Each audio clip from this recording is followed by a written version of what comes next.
Hello and welcome to the Proverbial Experiment, the show where we put proverbs to the test. I'm your host Adam Gilder, and this week I'm here with the forensic scientist Mr. Dafydd Evans.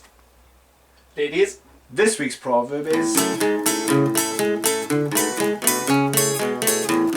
A watched kettle never boils. Okay, well, let's put this to the test.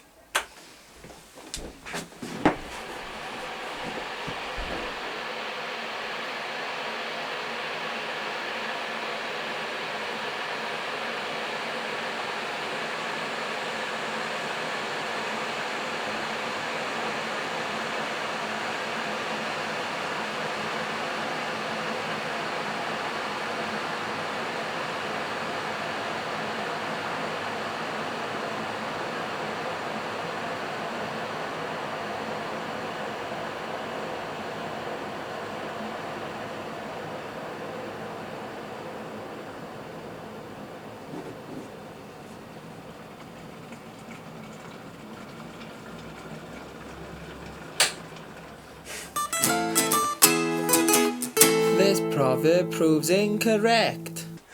Well, there you have it. I've been your host, Mr. Adam Gilder, ably assisted by Mr. Dafydd Evans. And remember, Ladies. may pedantic deconstruction prevail.